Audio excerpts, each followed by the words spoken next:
बीतती जिंदगी को थाम के निरंजन पार और फिर बैठे मन में ठान के या तो सृष्टि से परे की ज्योति मुझको दिखेगी। In the yogic system, we look at the human mechanism like this. There are 5 dimensions to it, there are 5 layers to it. Usually it's referred to as sheaths, or it's called, that means sheath, one inside the other.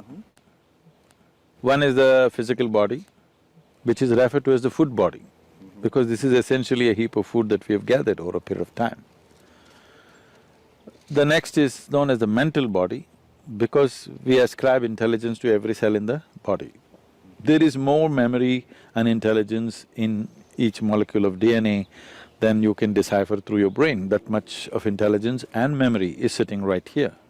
The third layer is called as the energy body. There are 3 fundamental aspects to it, but it's the first 2 which normally are experienced by most people, the right and the left, which has 36,000 on the right and 36,000 on the left, pathways or channels, which are described as nadis, which meet in 114 different major points, and these points are seen as possibilities. So, mysticism identifies these 114, the geography, the energy geography of the body, and how you could exploit this to transcend the limitations of the human mechanism. Now, the 4th layer is called as vigyanamaya kosha. What the word vigyana means is, it is coming from 2 different words, vishesh, gyan. Gyan means knowing or knowledge. Vishesh means an extraordinary way of knowing. So whatever you cannot perceive through 5 senses, if you perceive that, then that is called as vishesh gyan or extraordinary knowledge. So we are talking about a transitory dimension which is transiting from physical to non-physical. So the 5th dimension, this is in whatever in the New Age language in America, they're saying this is etheric body. It's not an appropriate description, it is a transitory state where physical is fading out into non-physical nature. The 5th dimension is referred to as anandamaya kosha, which literally translates as bliss body. This does not mean there's a bubble of bliss or something inside. It is purely non-physical in nature. Because it is non-physical, we do not know how to define or describe it. There is no definition to it, there is no description to it. We're only talking about it from our experience. Whenever we touch it, we feel blissed out. So like children, we're calling it bliss body, because we do not know what is the nature of what it is, and it is not physical in nature, so we cannot put it into definition of words or descriptions or whatever. Now to enter into this dimension is the whole process of mysticism, because this non-physical nature is further classified in terms of our experience, how profoundly you involve in it.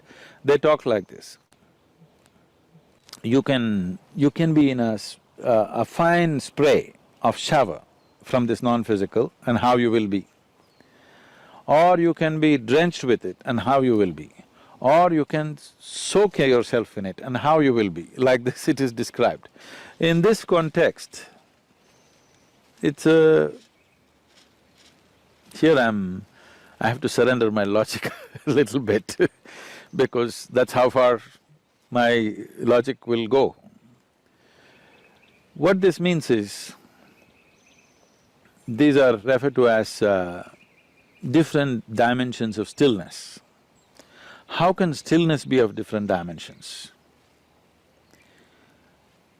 For example, in our experience,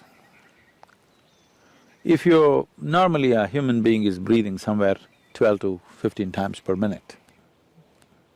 Breath is very directly connected to how the mental fluctuations happen. I don't know if science has explored this, but in our experience it's very much there.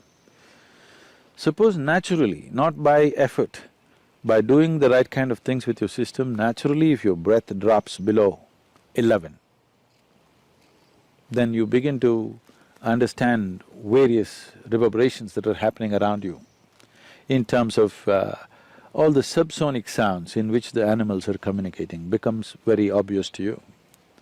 If your breath drops below 9, naturally, without controlling it, then what the plants are exuding, the plant life, what it is doing, becomes very obvious to you.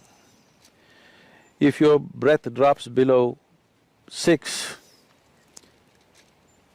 then what the inanimate things, how they're reverberating, this is known as ritambara prajna. That means the reverberations of every form and the sounds attached to it become very clear to you. Or in other words, the nature of the universe can be grasped if you know the language of the inanimate.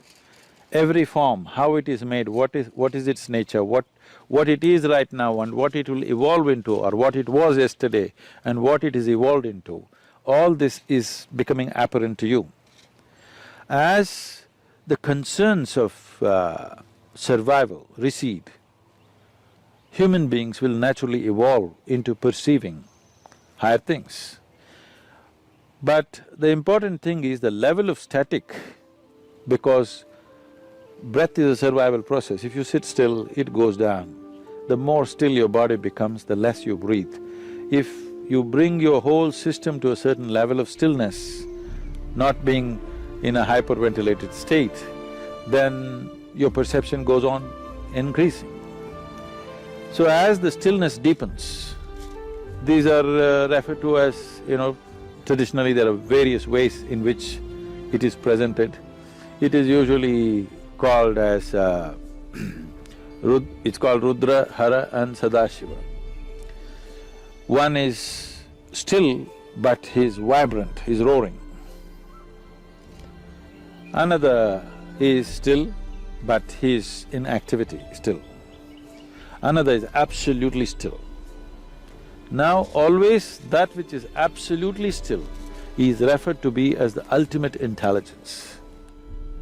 Everything else, in its anxiety to be active, it is sacrificing its intelligence at a certain level to be in a state of action. But that which is absolutely still is considered the highest intelligence. It is only in Eastern mysticism, the source of creation is been always celebrated as the highest intelligence. This is the biggest mistake I think modern societies have made is, people were told God is compassion, God is love, God is generosity. These things mean something to you only when you don't have them. If you're not loved, you will look up, God should love you. If you're not fed well, you want a generous God. If you are down in some way, you want a compassionate God. But if you don't make any assumptions, if you look at a blade of grass, if you look at a flower, if you just look at the structure of an atom, one thing is, the source of creation is the highest level of intelligence that you can ever recognize anywhere. If you look at the creation, it is smack with intelligence all over the place. If we had only told people God is intelligence, we would have had a more sensible world. That's what I'm thinking and that's what I'm trying to bring it into people's experience, that the source of creation is the intelligence. If you recognize that, you try to emulate that.